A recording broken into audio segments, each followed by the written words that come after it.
Hello there, Poke Crew. My name is Ariel. This is Michael. We run Ted's Poke Pond here as part of our family's business in Norwood, Ohio. What we're going to talk about today is we just want to try and give a little clarity and kind of just show people how it works as far as a small shop like us getting distribution and what we can get and how it really works. So obviously everybody knows Pokemon Company sells to distributors who sell to us. But what's going on right now with everything is Pokemon is obviously in such demand. People's allocations have been getting cut. Small stores can't really just get it in, because how it works with us is the more we spend with our distributor, especially on some items that aren't as desirable, the more we get of the desirable items. And I just talked to my guy, my sales manager at my distribution. It works the exact same way with them. So if they only want to get booster boxes and trainer boxes, Pokemon's not going to put up with that. So they got to order these. Exactly. That's a perfect example. Battle Academy. Which hi, Michael. Now here's something interesting.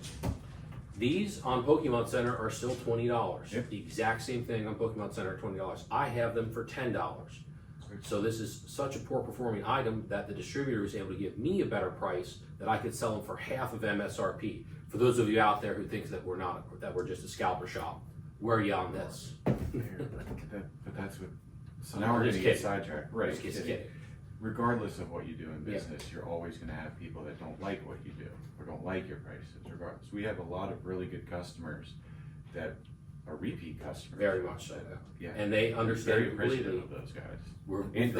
And they also understand, and I've told them this, that on our initial allocation, like we just did with the black and white set, we get a decent price so we can sell it at MSRP, and we did, and we sold out in an hour. Yep. And everyone was very happy. And yeah, we had to limit each person to one trainer box and like one binder collection, and that's it. That might not be the same case for every LCS. You know, they might not be getting it at a good price the first run. You don't know that. That's true. We don't know that because we only know our distributor. And the other thing is, this is just one small part of our business. Yeah. We can do that. A lot of LCS stores, if they're only getting one case of trainer boxes, of course they're going to try and sell them at market. Why? You know that. I mean, if they're used to getting you got 4 bills, you got to pay. Yeah. So it's not just like you think that we get wholesale prices all the time. That's not true. Another real side. Yes. You said that some of these cards in a 10 go for decent money, like the little. The EV I think is around 4. The EV full art there, and I'm sure the Pikachu would be like a $25 card. In 10s, you said it was a $40 card in a 10. In a 10, but in a raw card it's a $3 card. In a $10 box, that's pretty good. Interesting. Very interesting. I know. But just another example are these rival battle decks. We still have 2 the Steven ones left. I'm still selling these at MSRP $15. Yeah.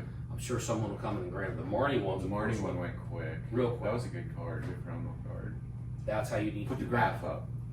That's how you need to do battle decks, because our distributor has battle decks and other battle decks on their list, but there's just stuff that doesn't sell well. So it's really, really hard for us, because we have to sometimes buy things that we know are going to sit and able to get more of the good things that will sell. We've seen because we're new at this, but with our distributor, we've seen such a fluctuation of what we're getting for first run allocations and stuff like that. I think now we're kind of getting it figured out what we need to do. I hope. But when we first got in this, it was the bottom of the bear market. You could get booster boxes for $90 from distribution, but that same booster box, if you went on eBay, stores were blowing them out for $80. And when we first started, what we wanted to do was, we were like, you could go and get an ETB off Amazon for $28, and that's what we sold them for. Yeah. That's what we wanted to do, is not be at 50 across the board on those. Fortunately, you can't do that anymore. Hopefully, it'll get back to that point where we can just sell by volume at good prices. I would much rather do that, but I know it will be a while, what just Pokemon because does too. Well, that's interesting you said that, because they see the secondary market. They know exactly what's going on, and according to my guy, and this is what he was told, booster boxes, the big 36-pack boxes, will have 1 or 2 runs per set. They were not going to do the 3 or 4 runs anymore, where they have pallets and pallets of Hey, Obsidian Flames, Scarlet and Violet Base, at one time you could get them for $90 a booster box, $100 a booster box. Pokemon doesn't want to do that anymore because they had to beg distributors to take them and they couldn't sell them. I think that booster boxes are going to get harder and harder to get because there's just not going to be as many of them, and people want those as collectors, and people who rip those, I mean, you almost really shouldn't be ripping those anymore.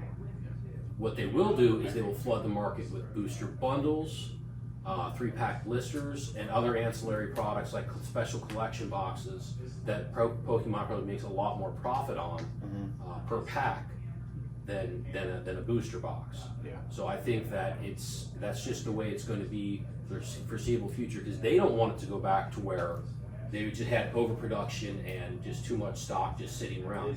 They also know that this is, while it's a wave that's probably cresting right now or flat, it will go down at some point. At some point, yeah, but especially with it's like one awesome set comes out. Like I'm still going through looking at all the black and white cards. Like 156 minimum so many illustration cards rares for every character on top of all the specialty cards and the new special BWR and rares. then they're like, but wait, we've got Mega Brave and Mega Symphonia. And then you're like, oh, Mega Lucario. You see the Gardevoir. Mega Gardevoir, come on. That is an insane card.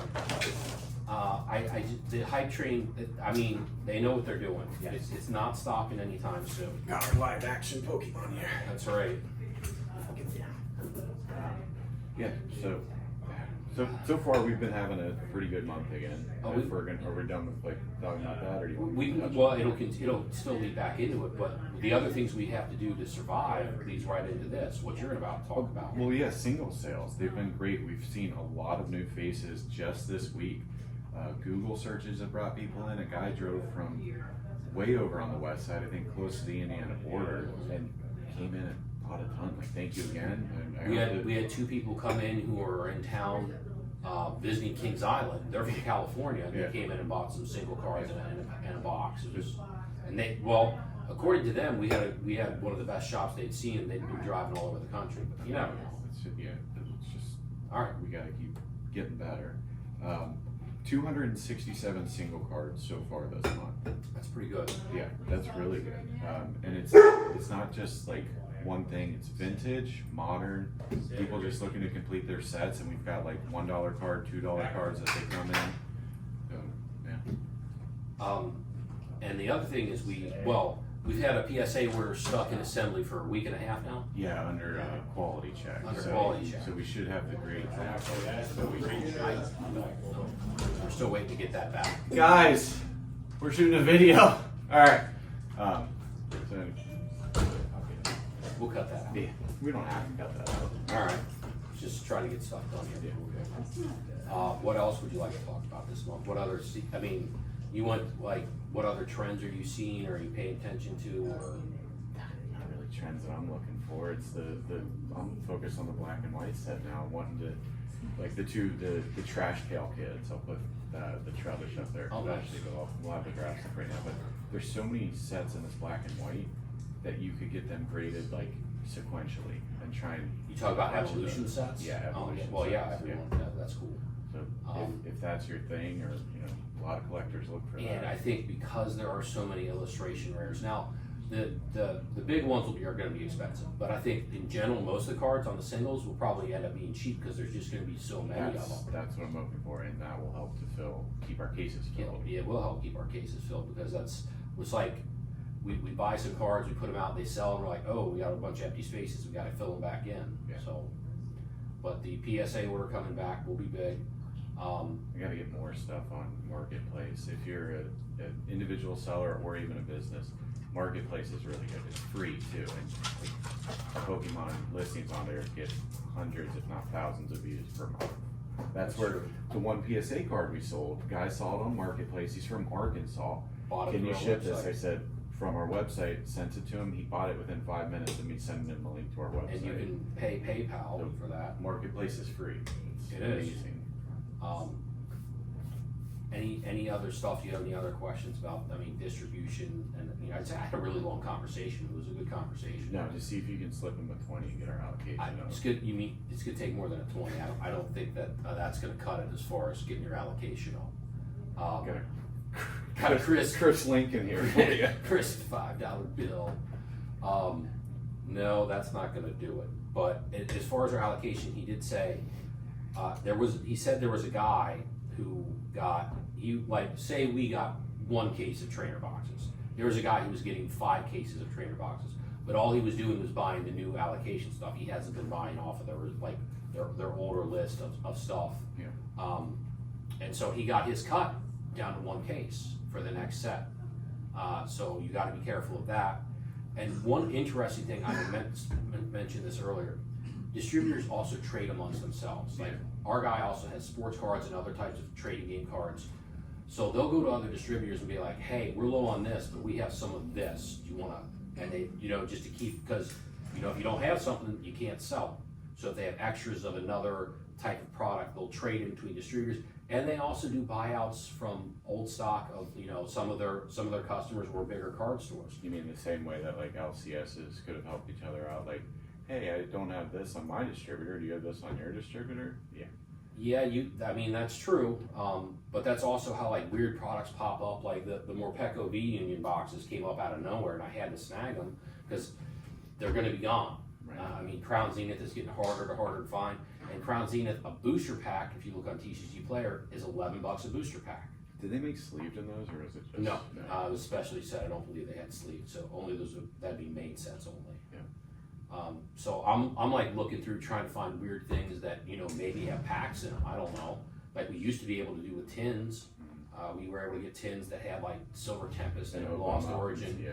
But then they got smart, and if I've seen the last time I saw those tins, they were priced to where exactly the packs were at market price. So it is what it is. But I can't blame them because you don't know. They might have to pay just under 10 to 15% from market price to even get those in.